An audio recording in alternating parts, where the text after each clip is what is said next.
अस्सलाम वालेकुम दोस्तों, आप देख रहे हैं रहमत अंसारी यूट्यूब चैनल। इस वक्त पूरे ईरान में सिलसिलेवार धमाके शुरू हो गए हैं। वहीं इन धमाकों के बाद ईरान में अफरा तफरी का माहौल देखा जा रहा है। लेकिन अभी तक ईरानी सरकार ने इन धमाकों को ईरान के गैस पाइपलाइन में हुए धमाके बता रहा है। वहीं सोचने वाली बात यह है कि ईरान हो सकता है कि अभी इन हमलों को छिपाने की कोशिश कर रहा है, क्योंकि इससे पहले भी जब ईरान और इजराइल में 12 दिन का युद्ध हुआ था, तो उस वक्त भी जब इजराइल और अमेरिका ने ईरान पर हमला किया था, तो ईरान ने उस वक्त भी यही कहा था कि उसके गैस पाइपलाइन में धमाके हुए हैं। लेकिन बाद में पता चला कि अमेरिका और इजराइल ने ईरान के परमाणु ठिकाने पर हमला कर दिया है। बिल्कुल उसी तरह ईरान इस वक्त भी ऐसा ही कह रहा है। लेकिन अब ईरान के 7 शहरों में इन धमाकों की गूंज सुनाई देने लगी है, जिसके बाद अब ईरानी सरकार और IRGC के भी कान खड़े हो गए हैं। वहीं अब IRGC के तरफ से इन धमाकों की बड़े पैमाने पर जांच शुरू कर दिया गया है।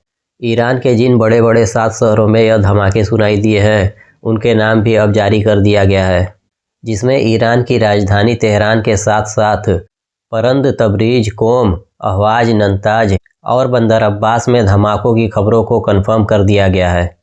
वहीं अब तक ईरान के इन सभी शहरों में धमाकों के बाद 8 लोगों की मौत हुई है और 27 लोग घायल हुए हैं, और इन सभी जगहों पर बड़े पैमानों पर बिल्डिंगें और रेसिडेंशियल इलाकों में नुकसान हुआ है।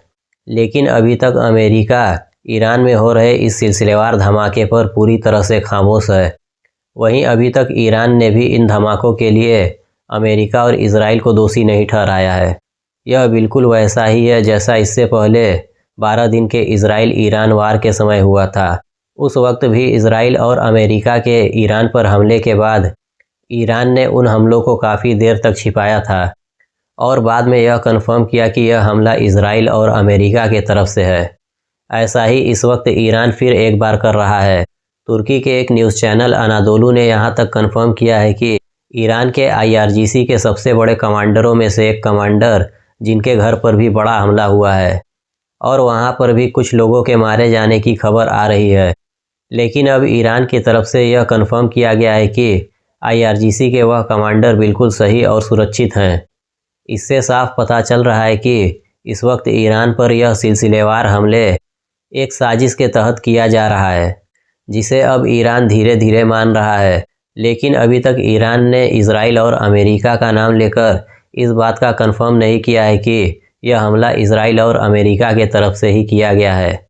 लेकिन इस वक्त ईरान में हो रहे इस सिलसिलेवार धमाके के बीच इजराइल ने एक बयान जारी करते हुए कहा है कि ईरान में हो रहे इन धमाकों से इजराइल का कोई लेना देना नहीं है और इजराइल इस वक्त ईरान में हो रहे किसी भी धमाके में शामिल नहीं है।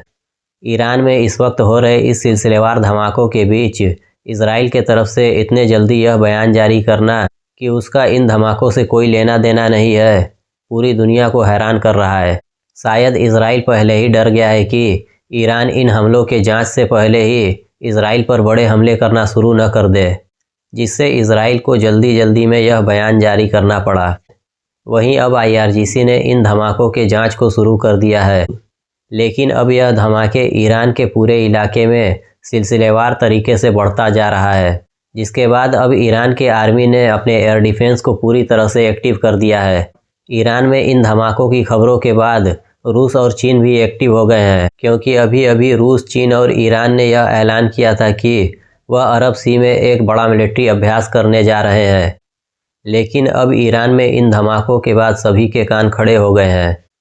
अब देखना यह है कि जांच के बाद क्या पता चलता है कि यह धमाके कैसे हुए और किसने करवाए।